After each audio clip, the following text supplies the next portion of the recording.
Royal Paladin is going to get Oracle Think Tank support, as well as Gold Paladin and Nubatama. Let's talk about that.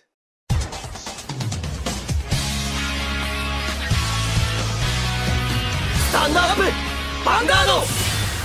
Hey card fighters, welcome back to another quick edition of Card Fight Update. As today we have only one card to talk about, but it's a very interesting card, so I wanted to make this video to have it a little bit its own highlight and speculate about some future options and things that we could get instead of me mashing it in the big reveal video that we're going to get tomorrow. Last weekend in the first Team League in Asia, they revealed a new card, and that was a new Blaster card. And with that, we are seeing a lot more about the upcoming Blaster support that we're going to get and how that deck might shape up to be that it's what it's going to be. And the card I'm referring to is, of course, Blaster Rapier. And it's a very interesting card because of its two skills and how she works. So let's first go over the skills and then speculate what this can mean for the last few Blaster cards that we're going to get and how the deck is going to function. Her first skill is Continuous Rigor Circle. If you have 6 types of units with Blaster in their card name, this unit get power plus 15k.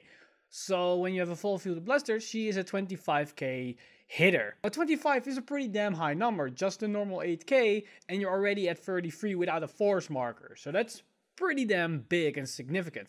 And don't forget, with the Blaster Dagger that we already seen in the past, she could be a booster in the good scenario, so that's also pretty damn good. But her second skill is what makes it a very interesting and what sparked up the discussion through many people in the community. And that's her second skill, that's Auto Rigor Circle. When it attacks a Vanguard, if you have a Vanguard with Blaster or Arc Saver in its card name, look at the top of your deck and put it on the top or bottom of your deck. So that's basically what Oracle Think Tank does. That's scrying, checking top, and then potentially leave a trigger on top or on the bottom. And that's pretty big, as it works with the Rigor attack. So you can do it before your Vanguard attack, so you can manipulate your Twin Drive, see what's going to happen.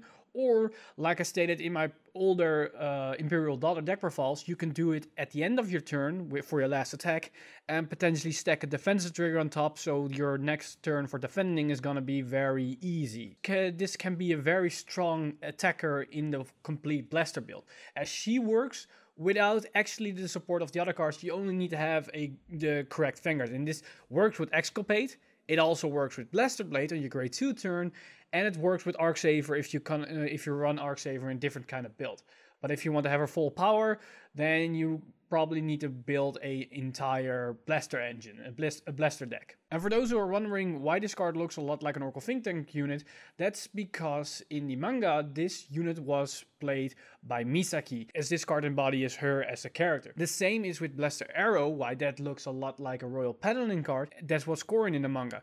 And the Blaster Dagger is a card that represents Shingo as the Nubatama player. And you can see that in their skills, as the first skill of the Blaster Rapier is plus 15k.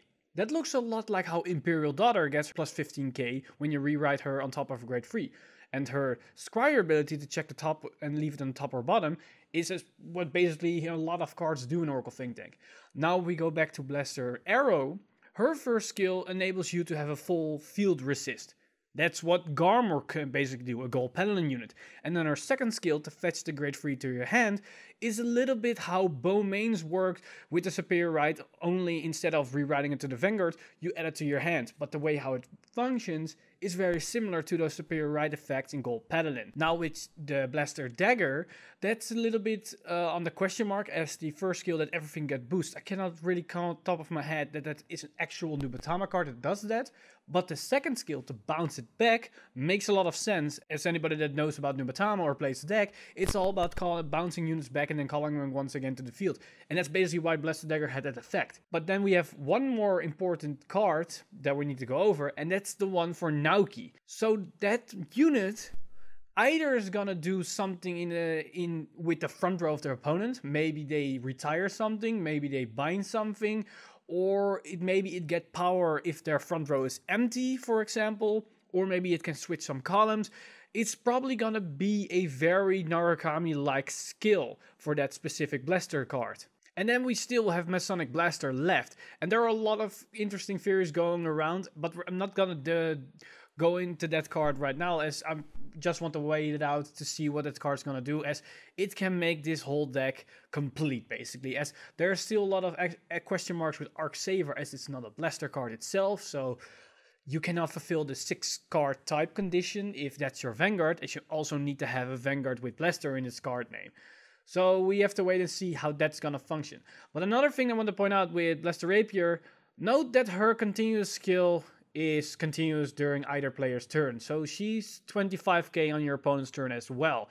And if you have to resist with Blaster Arrow, that's a very powerful unit in the front row they cannot deal with any kind of type of skill. So the deck is shaping up to be something very interesting, and I'm very curious of what the last couple of cards we're going to get. We're probably going to get Blaster Sword, I believe, and we have Blaster Javelin left, and I believe Blaster Javelin is Naoki, and Blaster Sword is Aichi, if that's gonna be still included, and we have Masonic Blaster, of course, himself, the VR, and how that's gonna shape off. And I think Masonic Blaster is basically the final piece in the puzzle for this complete deck to make sense, as it probably has something to do with how Arc Saver is functioning and how the deck might be going off. But that's about everything for today, and let me know in the comments down below what you think of Blaster Rapier and how this new Blaster deck is going to be functioning and how it's going to be shaping up to a very interesting archetype, as I'm very curious and very hyped for this build,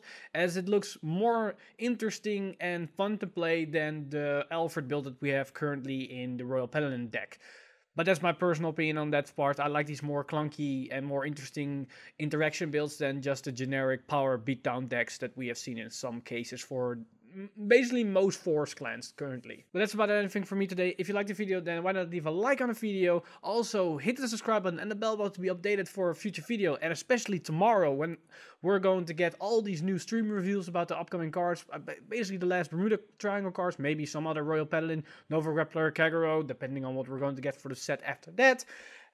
Basically, if you want to stay up to date and post it, why not subscribe to the channel and hit the bell button below. And I see you guys in the next one.